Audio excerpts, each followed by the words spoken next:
सबसे पहले mind set important है किसी भी मैरिज से पहले, एंड अगर आप मेंटली रेडी हैं तो आप जो है फिर मैरिज का सोचें। मेंटल हेल्थ, आपकी अपनी स्टेबल होना, आपकी फाइनेंशियल स्टेबिलिटी के इक्वली ज़रूरी है। ऐसा नहीं है कि अगर आपको लगे कि आप जो है वो इसी तरह स्टेबल हैं तो बस। एंड आई थिंक दूसरी साइड के ऊपर भी ना, पेरेंट्स जब अपनी बेटियों के लिए रिश्ता ढूंढ रहे होते हैं, and this comes from a place जहाँ पे, and I am saying this from a guys perspective, जो कि बहुत सारे लड़के फेस करते हैं फ्रॉम दिस एंड, कि आप जब रिश्ते की बात होती है, जब शादी की बात होती है, तो पेरेंट्स जो हैं वो भी, आई अंडरस्टैंड के वहाँ से भी अनरियलिस्टिक डिमांड्स आती हैं रंग के हिसाब से, हाइट और ये और वो, इस तरह की बड़ी अनरियलिस्टिक है। But from a guys perspective वहाँ से अनरियलिस्टिक डिमांड्स ऐसी होती हैं कि फाइनेंशियल स्टेबिलिटी तो एक चीज़ है जिसमें आप खर्चा बेसिक पूरा कर सकते हो, उसके अलावा अनरियलिस्टिक इस तरह की, जी इतनी गाड़ियाँ हो, फैमिली ना हो, बहनें भाइयाँ हो ही ना, अच्छा घर अलग हो और ये चीज़ें भी दें, ये भी दें, वो भी दें। एंड जब तक वो देखते हैं कि लड़के के पास ये चीज़ें नहीं हैं, तो चाहे वो लड़का सीरत का और अपने दीन में और अदरवाइज जितना अच्छा हो, वो मैटर नहीं करता। अच्छा, इसमें दो चीज़ें, लाइक एक तो मेरा पर्सनली बिलीव ये है कि late marriage is better than wrong marriage, कि आप थोड़ा सा वेट कर लें, आप फ़ौरन से जल्दी चीज़ें ना करें, क्योंकि मैंने अपनी प्रैक्टिकल लाइफ में भी आसपास दोस्तों में और कुछ लोगों में, या जो मेरी एम्प्लॉयज़ थी उनमें देखा है कि फ़ौरन से एक रिश्ता आया, बहुत अच्छा वो बहुत अच्छे हैं, फ़ौरन करना है। अच्छा, मंगनी उन्होंने कहा है, नहीं वो कह रही है कि फ़ौरन निकाह करना है, निकाह कर लिया, लेकिन उसके बाद आपको फ़ौरन से फील हुआ कुछ गलत हो गया है। जिस माशरे में रह रहे हैं उनके माशरे का ऐसा प्रेशर होता है कि उनको ये होता है कि बस यही गोल है कि बच्ची ने अगर मैट्रिक कर लिया, इंटरमीडिएट कर लिया या फ़ौरन बैचलर कर लिया तो बस शादी कर दो। वहाँ पे अब एक तो वो चीज़ है कि अगेन पेरेंट्स का पढ़े लिखा होना और यहाँ से माइंड से ब्रॉडर सोच रखना बहुत ज़रूरी है। उनको वो देखना है कि बच्ची की अगर हम शादी कर रहे हैं, वही जो अगेन आपने कहा आसाइशिया देखकर, लेकिन आप ये भी देखिए कि वो उनका रवैया कैसा है, वो मैनर्स में कैसे हैं। जो सीरत वाली आपने बात की कि लड़के की सीरत कैसी है, लड़की की फैमिली की सीरत कैसी है, किसी भी खातून का बहुत ज़रूरी है। अगर आपके भाई के पास, बाप के पास या होने वाले शोहर के पास पैसा है भी, बहुत अमीर भी है, बट अगेन आपने देखना है कि आपके पास इतना सिक्योरिटी ज़रूर हो कि आप अपनी ख्वाहिशात पूरी कर सकें। ज़रूरियात अगर कोई पूरी कर भी रहा है, शेल्टर, खाना पीना, वो तो आप किसी को भी दे देते हैं ना, मतलब एक पेट पालते हैं तो आप उसको शेल्टर दे रहे हैं, आप उसको खाना दे रहे हैं। लेकिन अगेन जब हम एम्पावरमेंट की बात करते हैं तो एम्पावरमेंट में आता है यहाँ की भी लाइक थोड़ी सी आज़ादी दे देना, उसको सोचने का पर्सपेक्टिव, उसका अपना ओपिनियन होना चाहिए। आप मुझे बताएं कि पाकिस्तान में एज अ वुमन आप कंटेंट जो क्रिएट करती हैं उसमें आपको क्या क्या स्ट्रगल्स फेस करनी पड़ी,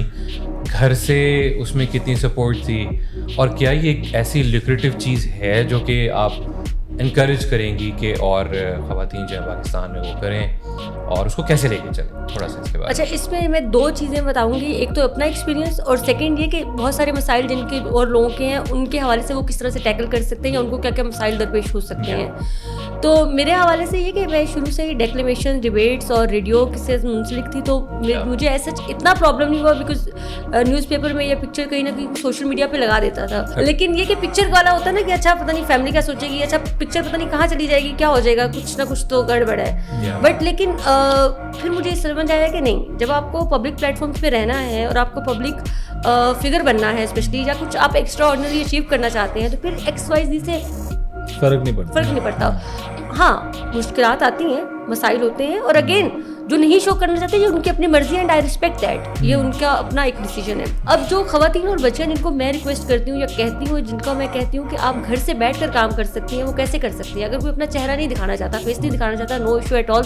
आप कुकिंग तो रोज़ ही घर पे करती हैं, कुकिंग वीडियोज़ बनाएं, आप एम्ब्रॉयडरी करें, आप स्टिचिंग, जो भी आपको स्किल है, DIYs बनाएं, लाइफस्टाइल ब्लॉगिंग करें, हेयर स्टाइल्स बनाएं, मेकअप ट्यूटोरियल्स कर सकती हैं। और हमारे पास बच्चे आते हैं, इंटर्न्स आते हैं, उनका पहला सवाल जो है वो यहाँ से शुरू होता है कि मैं कितने कमाऊँगा, या फ्रीलांसिंग का कोई पूछता है, हमसे एडवाइस लेता है। तो आजकल एक ट्रेंड बन गया कि वो स्किल से ज़्यादा या अपना पार्ट देने के अलावा दुनिया के अंदर कहते हैं हम कितने कमाएंगे। आई होप कि बहुत सारे लोग एग्री करेंगे कि कंटेंट बनाएं, लेकिन कुछ ऐसा कंटेंट हो जो कुछ एक पॉजिटिव मैसेज भी साथ दे, ना कि ये कि आप अपनी डेली लाइफ की रूटीन बता रहे हैं कि हम क्या कर रहे हैं, उठ रहे हैं, बैठ रहे हैं, क्या खा रहे हैं। ठीक है, एक हद तक एक फन पार्ट कभी कभी अच्छा है, लेकिन कंटेंट कुछ इस तरह का बनाएं कि जी मैं आज दिन में निकला हूं और मैंने कुछ ये 2-4 अच्छे काम करने का सोचा है, उसको आप रिकॉर्ड करें और उसको मोटिवेट करें अपने लिसनर्स और व्यूअर्स को, ताकि वो भी देख के कोई अच्छा काम करने का सोचे, राइट। अपने स्किल्स पहचानें, अपना पैशन देखें और फिर उसको परस्यू करें, और फिर फैसला जरा ना थोड़ा अल्लाह पे भी छोड़ दें कुछ चीजें, तो कल करें अल्लाह पे कि भाई सब्र अल्लाह भी कर ले करता है, थोड़ा सा। बिल्कुल ऐसे ही। हर चीज आपको प्लेटर में नहीं मिल जाएगी फौरन से। आप yes, किसी के 10 स्टेप्स को अपने एक स्टेप से काउंट मत ऐसे करें, ही। कंपेयर मत करें।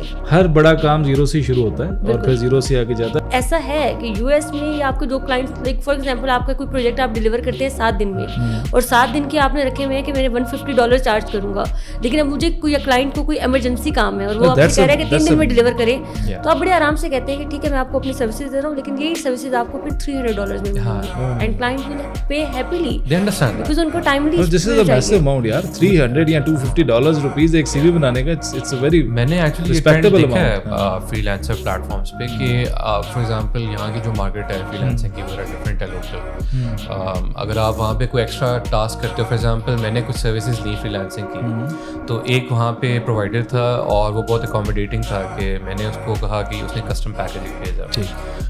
मैंने कहा मुझे सोर्स फाइल भी चाहिए, तो उसने कहा ठीक है अगर आपको सोर्स फाइल चाहिए तो उसकी $50 extra charge. I don't know. ठीक है, मैंने कहा ठीक है। फिर मैंने कहा यार मुझे 2 दिन में मिल सकता है, 4 दिनों के में मैंने कहा मिल सकता है, $50 एक्स्ट्रा होगा इसका। अच्छा। ठीक है, ये बाहर की मार्केट अंडरस्टैंड करती है। अंडर प्रिविलेज एरियाज में भी अब खवातीन को फ्रीलांसिंग का मतलब समझ आ गया है, उनको ऑनलाइन बिजनेस का मतलब समझ आ गया है। अब बहुत सारे लोग, एक ऐसा टाइम था लाइक जब मैं मर्दान और केपीके में गई ट्रेनिंग देने के लिए, तो मुझे ये लगता था कि शायद वहाँ पे मैं खवातीन के लिए बड़ा मुश्किल हो जाएगा कम्युनिकेट करना, मैं उनको अपनी बात कैसे समझाऊंगी, अच्छा पता नहीं क्या होगा, अच्छा लैंग्वेज बैरियर भी आ जाएगा, कुछ लोग पश्तो स्पीकिंग है तो उर्दू स्पीकिंग कैसे होगा सब।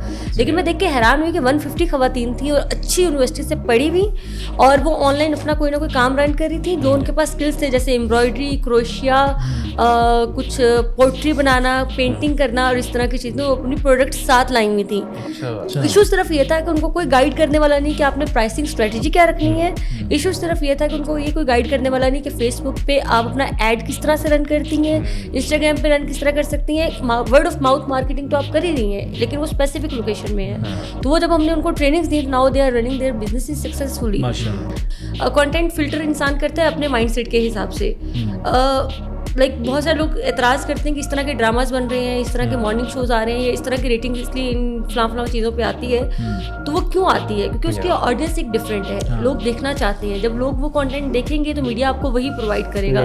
लेकिन इस फील्ड में रहकर फिर यही तो स्ट्रगल और आपका यही रिस्क है कि आपने फिर पेशेंस अपना लूज नहीं करना।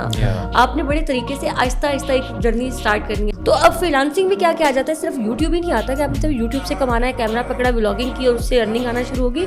उसमें आपकी कंटेंट राइटिंग आता है, फ्रीलांसिंग में कॉपी राइटिंग आता है, वीडियो एडिटिंग आता है, पिक्चर्स एडिटिंग आता है, थंबनेल्स आता है, सीवी बनाना आता है। और इसके अलावा अगर आपकी आवाज़ अच्छी है, सिर्फ वॉइस ओवर ही कर लें, बाहर के आपको बहुत क्लाइंट्स मिल जाते हैं। सिर्फ आपको प्रोफाइल बनाना है कुछ वेबसाइट्स पे जो कि स्पेसिफिक हैं, फेसबुक के कुछ ग्रुप्स हैं, इंस्टाग्राम के कुछ ग्रुप्स हैं, और कम्युनिटी रखें। और again don't feel shy, don't be छुई मुई, डोंट बी इनोसेंट। कुछ नहीं होता, कोई कुछ नहीं कहता, आपके पास ब्लॉक ऑप्शन मौजूद है। अगर आपको इररेलेवेंट कोई मैसेज आ रहा है, आपको लग रहा है समवन इज हरेसिंग या कोई भी किस किस्म का, आप उनको सिंपली ब्लॉक करें, जैसे आप रियल लाइफ में भी नेगेटिविटी को ब्लॉक करते हैं। बहुत ज़रूरी है। अच्छा, अब एक और कॉन्सेप्ट आता है कि आप क्योंकि इस फील्ड से तो आप बेहतर जानते होंगे कि लोगों को लगता है कि यूट्यूब चैनल बनाएंगे और डॉलर्स की बरसात होना शुरू हो जाएगी। जैसे अच्छा, हमारी नहीं, ये इतना इजी नहीं है। हाँ, मैं ये चाहता हूँ कि आप ये भी थोड़ा सा, ये हम खुद ऐसी चीज़ है जो कि पर्सनली हम जो जिस पे बात भी कर रहे थे, बात भी अक्सर हम कि ऐसा नहीं है कि आप कंटेंट